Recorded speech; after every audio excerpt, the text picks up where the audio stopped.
En 2 ans à la tête de notre pays, c'est pour la 2e fois que je foule de pied le sol de la ville de Maoudié, Naïndoba, et qui nous a donné Saint-Bété Mbao, le prince de Dala.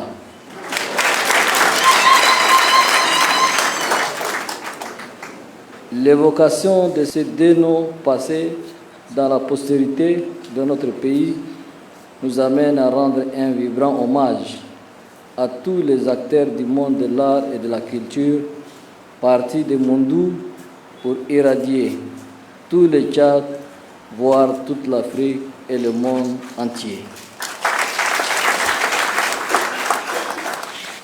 Je ne saurais citer tout le monde ici, mais chacun de vous sait à qui je fais référence. C'est dire que Mondou n'est pas qu'économique. Mondou, c'est aussi l'art et la joie de vivre. Chers frères et sœurs, ces derniers mois ont été éprouvants pour vous, je le sais. Les manipulations des politiciens à la recherche du sensationnel pour survivre ont porté un énorme coup pour la ville de Mondou et partant tout le Levant occidental. Des vies humaines ont été perdues, des commerces ont été détruits, des biens publics et privés ont été saccagés. La politique du moi ou le chaos a été destructrice pour notre tissu social et économique. C'est le lieu d'avoir une pensée pieuse à toutes les personnes que nous avons perdues lors de ces malheureux événements. Nos vœux de prompt rétablissement et notre soutien à ceux qui ont des traumatismes de tout genre. Plus jamais ça à Mondou. Plus jamais ça à Mondou. Plus jamais ça à Mondou. Si un homme politique veut détruire, qu'il sort lui-même prendre le devant et non se cacher derrière pour exploiter les enfants des paisibles citoyens qui ont tout devant eux. Chers frères et sœurs, notre présence aujourd'hui dans cette ville de Mondou témoigne, si besoin en était, de notre attachement aux valeurs cardinales léguées par les pères fondateurs de notre nation, à savoir l'unité nationale, la paix, le vivre ensemble et la cohésion nationale. Le Tchad est un don que Dieu nous a donné pour en faire bon usage et il nous appartient, malgré les difficultés de toute nature, à en prendre soin. Nous ne permettrons jamais à quiconque de mettre en péril l'intégrité territoriale du Tchad. Comme dans les années 1980, des hommes se sont levés pour lutter contre la partition de ce pays et au bout des années de lutte, ont réussi à assurer la souveraineté sur l'ensemble de notre territoire. Nous nous tenons aussi prêts à ce sacrifice suprême pour que notre nom ne soit jamais cité dans l'absurdité d'avoir laissé diviser ce pays. Chers frères et sœurs, nos divisions idéologiques, nos aspirations territoriales, nos revendications politiques ne doivent jamais nous faire perdre de l'esprit l'essentiel qui est l'unité nationale. Le Tchad qui nous réunit tous doit être au-dessus de toute tentation divisionniste. Cette unité est la ligne à ne pas franchir quand on prétend vouloir présider à son destinée. Dans le cas échéant, comme hier à Aouzou, des Tchadiens fiers en provenance de toutes les provinces se dresseront comme un seul homme pour mettre un terme à toute tentative de partition de notre pays dont nous sommes si fiers. C'est aussi le lieu de saluer la coopération exemplaire et agissante avec nos pays voisins qui se sont toujours tenus à nos côtés pour lutter contre toute tentative de déstabilisation à partir de leur territoire. Les droits de poursuite accordés à nos forces de défense et de sécurité témoignent à suffisance de cette bonne volonté. Chers frères et sœurs, à l'instar de l'ensemble de nos populations, vous êtes durement éprouvés par les effets de la crise pétrolière de 2013. Je dirais même, vous avez ressenti plus que les autres parce que l'embellie pétrole du début des années 2000 a été grandement bénéfique pour la ville de Moundou et des centaines de milliers d'entre vous ont vu leur vie changer. Et un bon matin, tout cela s'est écroulé comme un château de cartes. Ça a été trop dur pour tous, mais plus particulièrement pour vous. C'est pour cette raison que nous devons travailler d'arrache-pied pour que cela ne se répète plus. Le maître mot pour cela est la diversification de notre économie pour ne plus dépendre intégralement du pétrole dont le prix est trop volatile.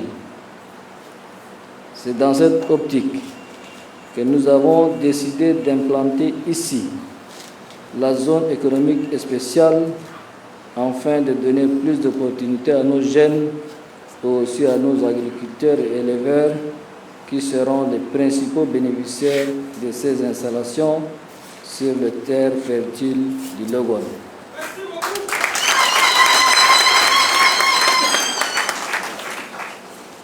Cette zone économique doit faire drainer vers Moundou et ses environs de nombreuses personnes qui feront revivre les petits commerces et les grandes réalisations.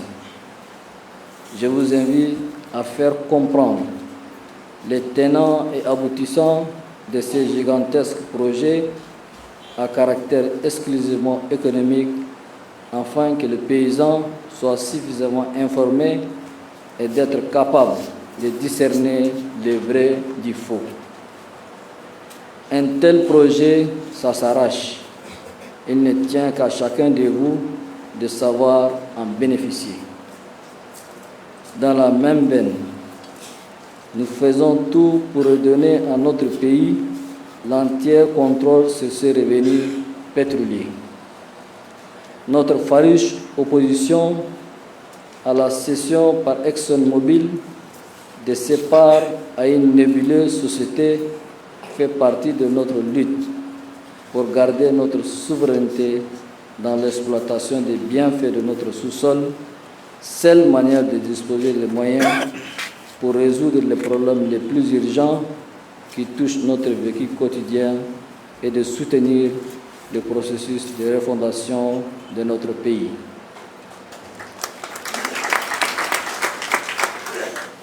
La nationalisation des actifs d'ExxonMobil est également le fruit de ces combats communs. Nous ne reculerons jamais, n'en déplaise aux oiseaux de mauvais augure qui confondent une lutte pour la souveraineté de notre pays avec une contestation politique. Chers frères et sœurs, avec le retour de la stabilité budgétaire, nous allons relancer les projets qui sont en arrêt après un audit qui détermine les responsabilités. Moundou, comme le reste de notre pays, doit tirer bénéfice de cela et nous allons mettre tout en œuvre pour que la ville de Moundou puisse retrouver son rayonnement.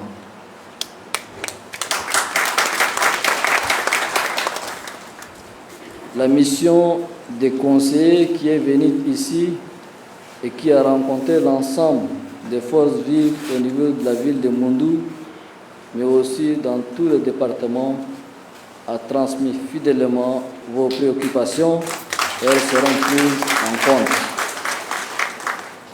Chers frères et sœurs, lors de la première visite dans la province du Logone occidental, le problème d'électricité se faisait sentir et il a été cité en priorité. Juste avant notre arrivée, en mars 2022, il n'y avait qu'un seul groupe électrogène qui alimentait quelques bâtiments. Dans l'urgence, nous avons envoyé 2 groupes totalisant 1 méga de production. La ville de Moundou a ainsi trouvé le début de solution à sa crise énergétique. Mieux, nous avons instruit le ministre de l'Énergie à accélérer la mise en marche de la centrale à gaz de 2 mégas qui était installée depuis 2015 mais n'a jamais été fonctionnelle. La société concernée a réalisé les travaux nécessaires pour connecter cette centrale à la ville de Moundou. Aussi, dans le cadre du programme d'urgence énergétique, un groupe de 4,5 mégas a été installé à Moundou et elle est déjà prête. À l'heure où nous parlons, elle alimente la ville en électricité, mais à base de gasoil, le temps que la connexion au gaz soit finalisée par Perenco. Donc la ville de Moundou dispose d'une capacité de 6,5 mégas, alors qu'aujourd'hui le besoin de la ville est de 2,3 mégas. Cependant, pour répondre aux besoins industriels de la ville, que l'augmentation de la production d'électricité est nécessaire. Dans cette optique, la ville de Moundou bénéficiera d'une nouvelle centrale de 5 mégas solaires et 10 mégas de batteries.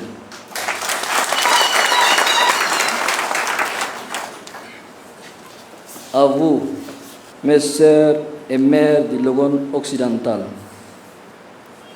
je voudrais vous dire combien je suis fier de votre implication personnelle dans le maintien du tissu social au prix de moult sacrifices. Je suis bien conscient de vos difficultés. Soyez-en rassurés que je ne léserai sur aucun moyen à mon portée pour vous accompagner à mieux affronter les difficultés de la vie. Cela passe par la protection de vos droits, la promotion de vos causes et l'amélioration des conditions de vie et de travail. Une attention accentuée sera accordée à la femme rurale qui, dans le silence, endure toutes les difficultés.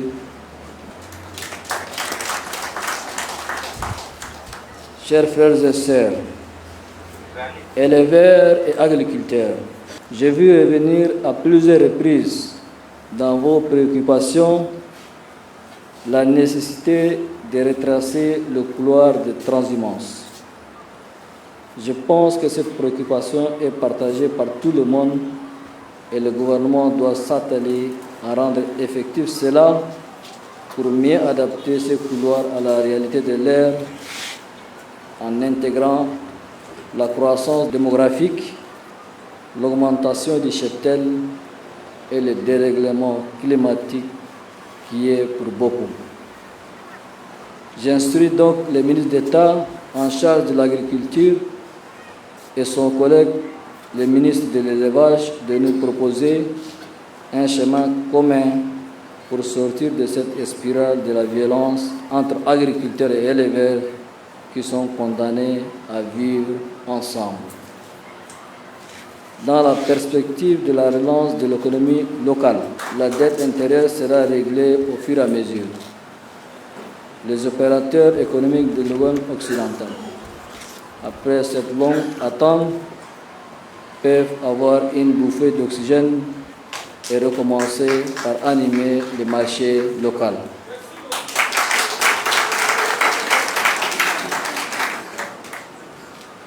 Il est vrai que la priorité reste de réaliser toutes les opérations afin de conduire le pays à retrouver la normalité constitutionnelle. Pour autant, nous ne devons pas arrêter la marche du pays. L'attente et la souffrance de nos populations ne doivent pas être prolongées. C'est pourquoi je vous demande d'être mes porte-parole auprès de tous les Logonnais afin de participer massivement et activement à la réussite du processus de transition. À commencer par le très important référendum en perspective. Le Tchad de demain doit être le choix de tous les Tchadiens.